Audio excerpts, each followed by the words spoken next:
ओम काली काली महाकाली उड़न काली हरण काली शमशान की काली धाय काली एक पांव खड़ी बजावे ताली आग जले मुर्दा जले जहां बजे ताली तहां पहुंचे काली दुष्ट का करती संहार शमशान पर करती ब्यारी चलता हूं चलत खून पिए ऊपर मद की धार भूत प्रेत का भोजन करे करें वज्र के वार गुनिया गुन करे गुने आकाश से जाए चरत काला छुआ लेवे फाड़ कलेजा खाए परम सन्यासी राक्षस तुरतई बांधे दे नरक पहुंचाए एक धात को वाना लेवे बैरी मार नरघट पहुंचाए तब माई शमशान की काली कहा है मेरी भक्ति तेरी शक्ति चल चल रे माई काली दिखा अपने चलवे की शक्ति ओम क्रीम काल का ये नमः। आज इसी मंत्र का आप सिद्धि विधि विधान जानने वाले हैं। यह मंत्र हमारे आपने संकटनाशक चैनल पर श्रवण कर ही लिया होगा। यह बहुत ही खतरनाक मंत्र माना जाता है। सभी प्रकार की भूतक चेटक तंत्र गुनी की बाधाएं चलाई गई बाधाएं इसके अलावा शत्रुओं का नाश करने के लिए भी इस मंत्र का प्रयोग किया जाता है। यह सभी प्रकार की बाधाओं का हरण करने वाला मंत्र तो माना ही जाता है। तो हमने बताया शत्रुओं का संहार करने के लिए भी इस मंत्र का प्रयोग किया जाता है। लेकिन हम अपने इस वीडियो में आपको अपनी बाधाओं का हरण करने का विधि विधान बताने वाले हैं, क्योंकि शत्रु नाशक मंत्र हम बताते जरूर है लेकिन यह वर्जित माना जाता है, क्योंकि शत्रुनाशक मंत्र कभी भी प्रयोग नहीं करना चाहिए। छोटी मोटी रंजसें छोटी मोटी बुराइयों के चलते मंत्र तंत्र का गलत प्रयोग नहीं करना चाहिए, नहीं तो आदमी का बहुत नुकसान होता है। आप थोड़ी बहुत चुटपुट रंजिश के कारण टोने टोटके चला तो देते हैं, मलेक्ष बाधाएं निकृष्ट बाधाएं इत्यादि इत्यादि बाधाएं प्रयोग कर दी जाती हैं, क्योंकि आसानी से प्रयोग हो जाती हैं। इनमें ज्यादा ताम झाम नहीं होता है। और YouTube पे तो आजकल इतने वीडियो पड़े हैं शत्रु को नुकसान पहुंचाने के लिए कि लोग झट से सीखकर झट से बाधा चला देते हैं।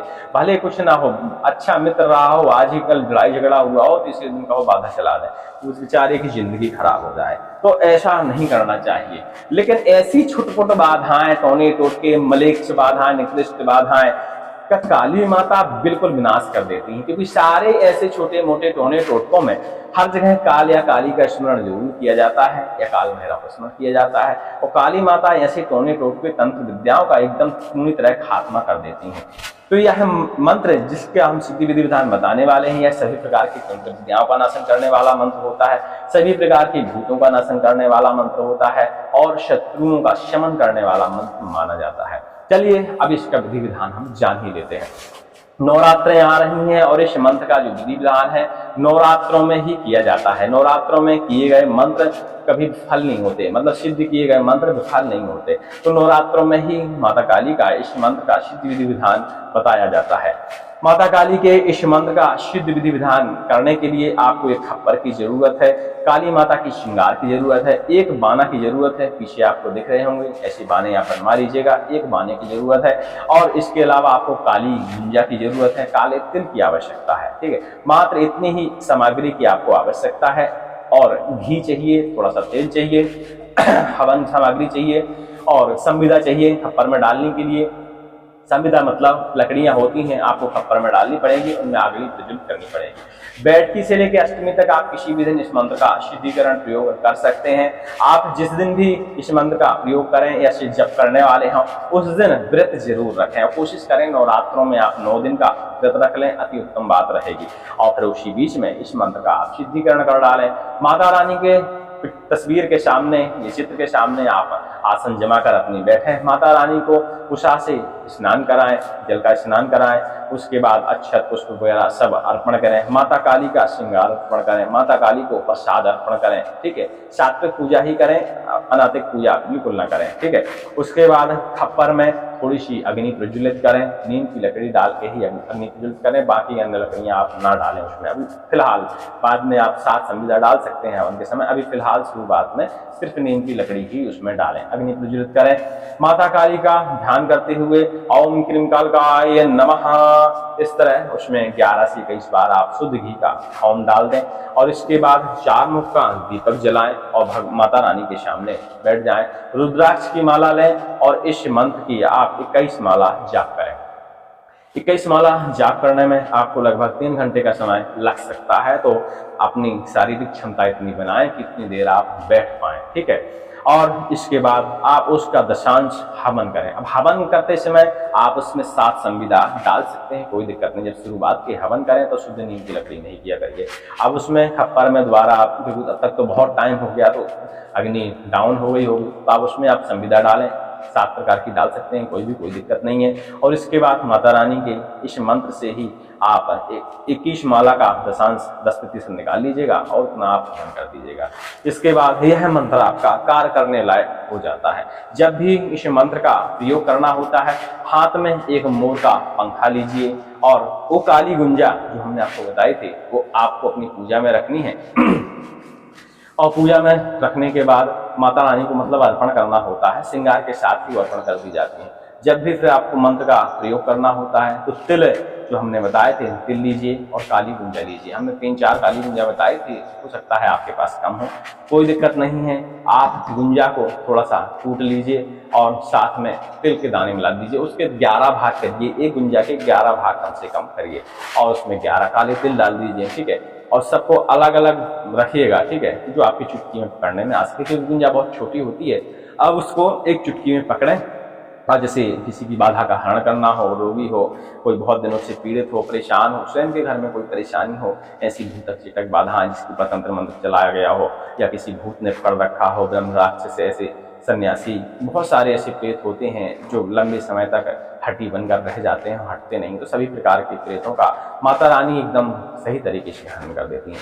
तो आपने जो चुटकी में गुंजा और काला तिल पकड़ा है, उस चुटकी को इस तरह पकड़िए और इसके बाद इस मंत्र को बोलिए और वो चुटकी में जो तिल पड़ा है वो एक ताम्र पात्र में जिसमें जल रखा हो या गंगा जल हो उसमें डालते जाइए। तो ऐसा आप 11 बार करिए, पूरा 11 बार उठा के उस ताम्र पात्र में मंत्र पढ़ पढ़ के डालते जाइए, ठीक है। अब आपका जल 1 लोटा एकदम तैयार हो गया। अब सामने बिठाइए रोगी को या जिसके ऊपर भी बाधा हो।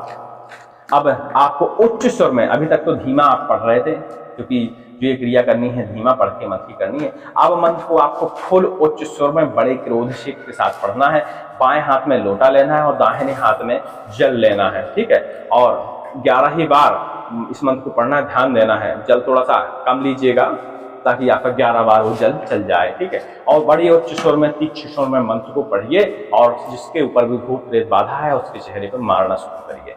ऐसा 3 से 4 बार करते ही उस पर यदि सवारी आती है तो घबराने की बिल्कुल बात नहीं है। उस क्रिया को आप करते जाइए। यदि बीच में रुकना पड़े तो रुक जाइए, कोई दिक्कत नहीं। यदि वो बताने के लिए तैयार हो कि हम कहाँ से आए हैं, क्या करे हैं, कैसे हैं, भूत हैं, प्रेत हैं, क्या है चीजें, यदि वो साफ साफ बताने के लिए तैयार है तो आप रुक जाइए, पूछ लीजिए सारी चीजें और पूछने के बाद फिर अपना यह पूरा कार्यक्रम 11 बार आप जल के छींटे उसके ऊपर मारते जाइए। 11वां बार वैसे लगता नहीं है, 4-5 बार 6 बार में ही सारी बाधाएं निकल के शरीर से बाहर हो जाती हैं और वो सवारी वहीं शांत हो जाती है। इतना करते ही सभी प्रकार की बाधाएं शरीर से निकलकर शांत हो जाती हैं। जैसे ही शरीर से सारी बाधाएं निकल जाएं तो गंगा जल में फिर इस मंत्र को 11 बार पढ़कर फूंक मारिए और उस जल को रोगी को पिला दीजिए। जो आपने खप्पर में जो हवन डाले थे माता काली के इसी मंत्र के, उसी खप्पर की भस्मी भी आप साथ में रखा करिए। उसी भस्मी से माता रानी के इसी मंत्र को 1 बार और पढ़िए और उसको बढ़िया ताबीज में भर के और गले में ताबीज पहना दिया करिए। बड़ी आसान विधि है और इतने में ही सारी समस्याओं का समाधान हो जाता है। और कोई भी इस मंत्र के बारे में या किसी और प्रकार की जानकारी चाहिए तो आप टेलीग्राम पर या कमेंट में हमें लिख सकते हैं, क्योंकि बताने में कई बार त्रुटियां होती हैं, क्योंकि हम स्क्रिप्ट नहीं बनाते हर चीज़ की। हमें जो चीज़ रटी हुई है तो हम वही बता देते हैं, क्योंकि गुरुजी ने हमें बहुत साल पहले ये सारी विधियाँ बताई थी। तो हम जो अपने दैनिक जीवन में जो प्रयोग करते हैं विधियाँ, उनके बारे में हम ऐसी बता देते हैं।